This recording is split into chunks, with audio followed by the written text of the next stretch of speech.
el nombre del Padre, del Hijo, del Espíritu Santo. Amén. Ven Espíritu Santo, llena los corazones de tus fieles, enciende en ellos el fuego de tu amor. Envía, Señor, tu Espíritu Creador y se renovará la paz de la tierra. Oh Dios, que has iluminado los corazones de tus hijos con la luz del Espíritu Santo, haznos dóciles a tus inspiraciones para gustar siempre del bien y gozar de tu consuelo. Por Jesucristo nuestro Señor. Amén. Lección número 31. El sacramento del matrimonio en las Sagradas Escrituras. Nos dice el Catecismo de la Iglesia Católica que el matrimonio, a través del cual el hombre y la mujer se unen íntimamente con Dios, ha sido elevado por nuestro Señor Jesucristo con la fuerza del Espíritu Santo a sacramento de la nueva alianza, asociando a los cónyuges con el amor oblacional de Cristo, esposo de la Iglesia, su esposa. En Efesios capítulo 5 del 25 al 28 dice: Maridos, amad a vuestras mujeres como Cristo amó a la Iglesia y se entregó a sí mismo por ella, para santificarla, purificándola mediante el baño del agua y la fuerza de la palabra, y presentársela resplandeciente a sí mismo, sin mancha ni arruga ni cosa parecida, sino santa e inmaculada. Así deben amar los maridos a las mujeres, como a sus propios cuerpos. El que ama a su mujer se ama a sí mismo. Palabra de Dios.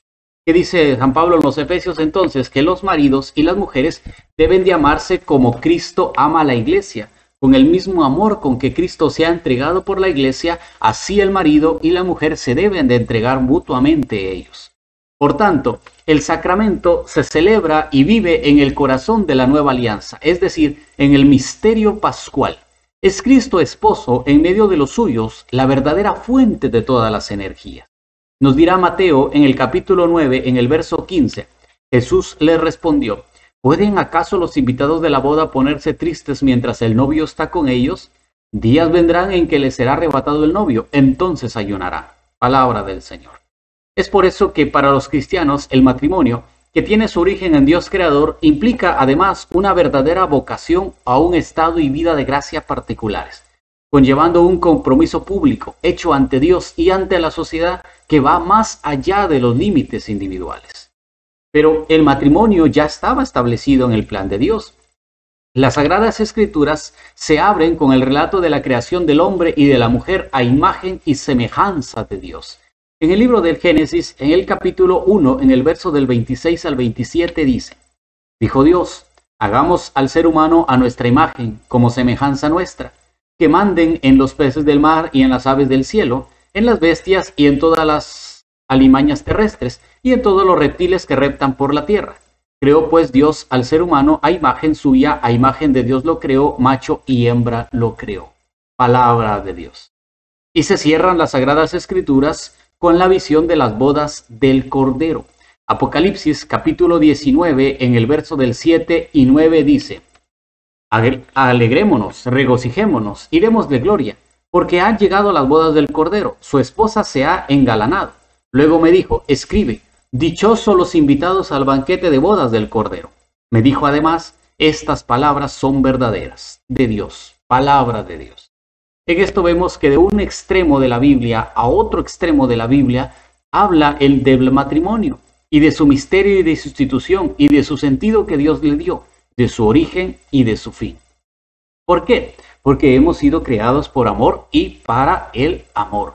Dios ha creado al hombre y a la mujer por amor y los ha llamado al amor, puesto que son imagen de Dios y Dios es amor.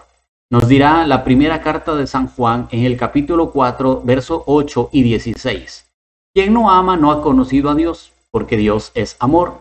Y nosotros hemos conocido y creído en el amor que Dios nos tiene. Dios es amor, y el que se mantiene en el amor se mantiene en Dios y Dios en él. Este amor que Dios bendice está destinado a ser fecundo y a realizarse en la obra común del cuidado de la creación. En el libro del Génesis, en el capítulo 1, en el verso 28 dice: Después los bendijo Dios con estas palabras: Sed fecundos y multiplicaos, henchid la tierra y sometedla, mantenedla a los peces del mar y en las aves del cielo, y en todo animal que repta sobre la tierra. Palabra de Dios. La Sagrada Escritura entonces afirma que el hombre y la mujer fueron creados el uno para el otro. Génesis capítulo 2, verso 18 y 21 al 22 dice: Se dijo luego Yahvé: No es bueno que el hombre esté solo, voy a hacerle una ayuda adecuada. Entonces Yahvé Dios hizo caer un profundo sueño sobre el hombre que se durmió. Le quitó una de las costillas y rellenó el vacío con carne. De la costilla que Yahvé Dios había tomado del hombre formó una mujer y la llevó ante el hombre. Palabra de Dios. Por eso es que el hombre dejará a su familia de nacimiento para unirse a su mujer y ser los dos una sola carne y un solo espíritu. Génesis capítulo 2 en el verso 24 nos lo dice. Por eso dejará el hombre a su padre y a su madre y se unirá a su mujer y se harán una sola carne. Palabra de Dios. Y en el libro de Mateo, en el Evangelio según San Mateo, capítulo 19, verso del 4 al 6, dice Jesús. Él respondió, ¿no habéis leído que el Creador desde el comienzo los hizo varón y hembra? Y que dijo, por eso dejará el hombre a su padre y a su madre y se unirá a su mujer y los dos se harán una sola carne? De manera que ya no son dos, sino una sola carne. Pues bien, lo que Dios unió, no lo separe el hombre. Palabra del Señor. A pesar de que Dios creó al hombre y a la mujer para la felicidad y para que vivan en el amor, no podemos cerrar los ojos al pecado. Esto es lo que ha llevado a que los matrimonios estén llenos de problemas, que las familias estén divididas y que la sexualidad se haya corrompido. ¿Y cuál es esta tragedia del pecado? Porque realmente eso es lo que es una tragedia completamente del pecado. El origen de todo este desorden en el matrimonio y la familia es el pecado, que rompe la bondad y la armonía de la creación. El primer pecado significó la ruptura de la relación con Dios y hubo como consecuencia la ruptura de la comunión original entre el hombre y la mujer. Sus relaciones se ven distorsionadas por agravios recíprocos. El libro del Génesis, en el capítulo 3, en el verso 12, dice, dijo el hombre, la mujer que me diste por compañera me dio del árbol y comí. Ya no es, esta es hueso de mis huesos, carne de mi carne, esta será llamada varona porque del hombre ha sido tomado, y el hombre pasaba mucho tiempo con ella y eran felices. No, ahora es la mujer que me diste, o sea, ella echándole la culpa. Todo eso proviene del pecado. Se cambian las relaciones de dominio y concupiscencia. En Génesis capítulo 3, del 16 al 17 dice, a la mujer le dijo, tantas haré tus fatigas cuanto sean tus embarazos. Con dolor parirás los hijos, hacia tu marido irá tu apetencia, y él te dominará. Al hombre le dijo, por haber escuchado la voz de tu mujer y comido del árbol del que yo te había prohibido comer, maldito sea el suelo por tu causa. Sacarás de él el alimento con fatiga todos los días de tu vida. Palabra de Dios. Y la tierra queda sometida a los dolores y el esfuerzo para conseguir el pan. En Génesis capítulo 3, en el verso 19 dice, comerás el pan con el sudor de tu rostro hasta que vuelvas al suelo, pues de él fuiste tomado, porque eres polvo y al polvo tornarás. Palabra de Dios. También, sin embargo, a pesar de que el pecado ha quedado en la vida de los esposos, Dios sana sus heridas y en su infinita misericordia los acompaña y los ayuda a sobrellevar su matrimonio. En Génesis capítulo 3, en el verso 21 dice, Yahvé Dios hizo para el hombre y su mujer túnicas de piel y los vistió. Palabra de Dios. Sin esta ayuda, el hombre y la mujer no pueden llegar a realizar la unión de sus vidas en orden al cual Dios los creó al comienzo. Dios no deja solo a las parejas, no deja solo a los esposos. Dios los ayuda, les muestra el camino, les muestra el sendero, les indica por dónde ir, les ayuda a caminar, les va llevando poco a poco hasta llegar al sendero correcto, a pesar de ser pecadores, a pesar de haberse alejado de Él, a pesar de haber causado tanto mal. Dios no los abandona, Dios no los deja a su suerte. Pero aunque Dios los ayude y aunque Dios esté con ellos, hay algunos pecados que se han metido dentro del mundo y que han arruinado el valor y el sentido verdadero del matrimonio. Vamos a ir viendo cada uno de esos pecados que atentan contra el fundamento del matrimonio. En primer lugar, el adulterio.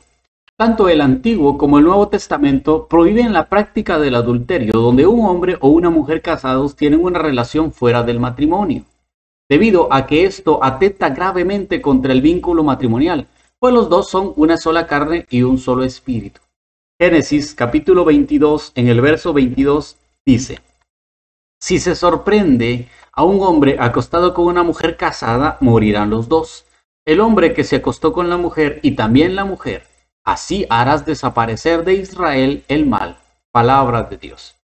Pero también el libro de Malaquías, en el capítulo 3, en el verso 5 dice, me haré me haré presentar para juzgarlos, y seré un testigo expeditivo contra los hechiceros y los adúlteros, contra los que juran en falso, contra los que oprimen al jornalero, a la viuda y al huérfano, contra los que hacen agravio al forastero sin ningún temor de mí, dice Yahvé Sabaoth. Y en el libro del Éxodo, en el capítulo 20, en el verso del 14 al 17, dice: no cometerás adulterio, no codiciarás la casa de tu prójimo, ni codiciarás a la mujer de tu prójimo, ni su siervo, ni su sierva, ni su buey, ni su asno, ni nada que sea de tu prójimo. Palabra de Dios. Vemos con estas citas que el adulterio va en contra del matrimonio, porque el matrimonio es entre dos, no es entre tres ni entre cuatro. El adulterio llega a desordenar el matrimonio.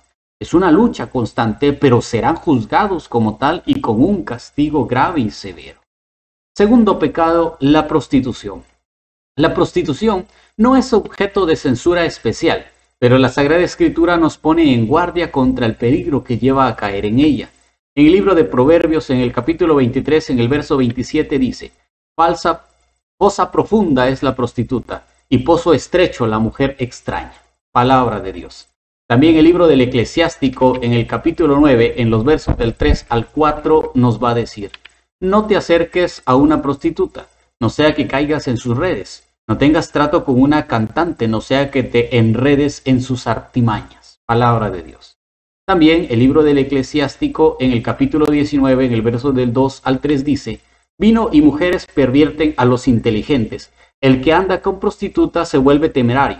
Larvas y gusanos serán su herencia. El temerario perderá la vida.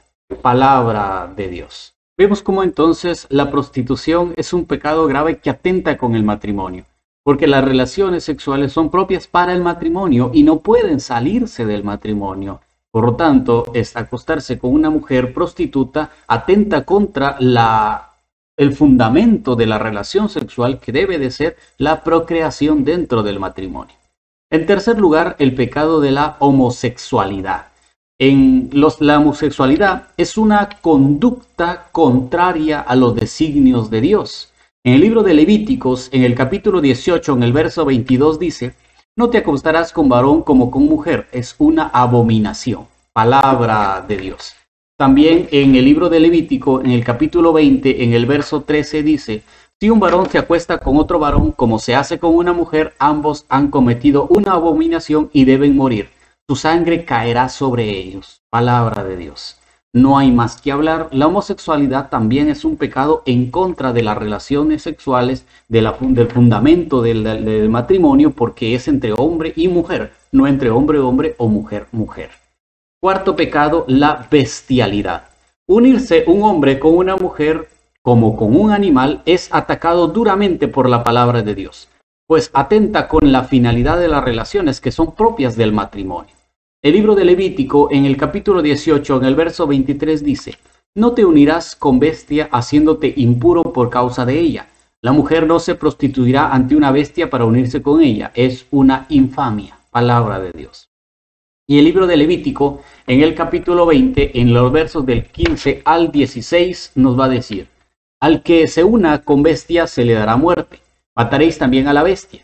Si una mujer se prostituye ante una bestia y se une a ella, matarás a la mujer y a la bestia. Han de morir. Su sangre caerá sobre ellas. Palabra de Dios. Como hemos visto, adulterio, homosexualidad, bestialidad son consideraciones o conductas contrarias al matrimonio, puesto que implican relaciones sexuales y estas están destinadas exclusivamente al matrimonio. Pero, ¿cómo es el matrimonio según el Nuevo Testamento? El matrimonio según el plan de Dios, según el designio de Dios en nuestra vida. ¿Cómo es el matrimonio o cómo ha sido instituido el matrimonio? Nuestro Señor Jesucristo, enseñando sobre el valor del matrimonio, se encontró con unos fariseos que lo quisieron poner a prueba y le preguntaron si se podría separar de la mujer. En Mateo, capítulo 19, en el verso 3, dice: se le acercaron entonces unos fariseos que para ponerle a prueba le preguntaron: ¿puede uno repudiar a su mujer por un motivo cualquiera? Palabra de Dios. Jesús les contestó contundentemente, afirmando el valor del matrimonio. En San Mateo capítulo 19, del 7 al 9, Jesús dijo: Moisés os permitió repudiar a vuestras mujeres a causa de vuestra cerrazón de mente, pero al principio no fue así.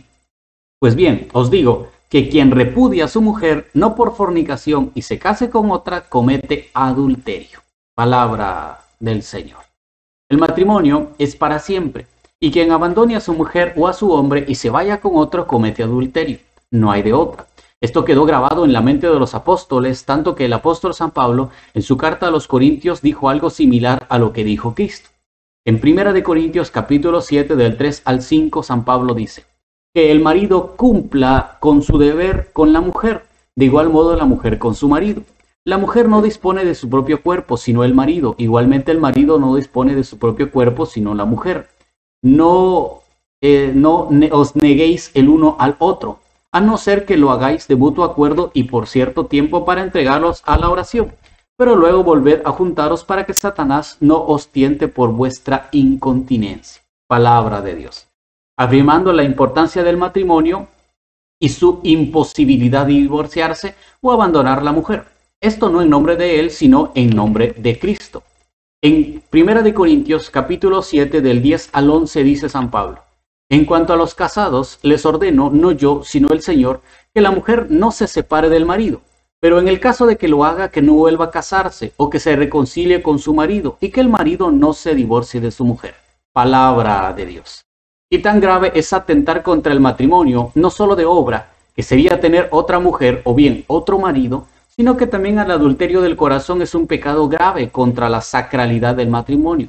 Por esto el marido debe de amar a la mujer como a su propio cuerpo, a nadie más. Dirá San Mateo en el capítulo 5, en el verso 27, habéis oído que se dijo, no cometerás adulterio. Pues yo os digo que todo el que mira con deseo a una mujer ya cometió adulterio con ella en su corazón. Palabra del Señor. En conclusión, el sacramento del matrimonio significa la unión de Cristo con la Iglesia. Da a los esposos la gracia de amarse con el amor con que Cristo amó su Iglesia.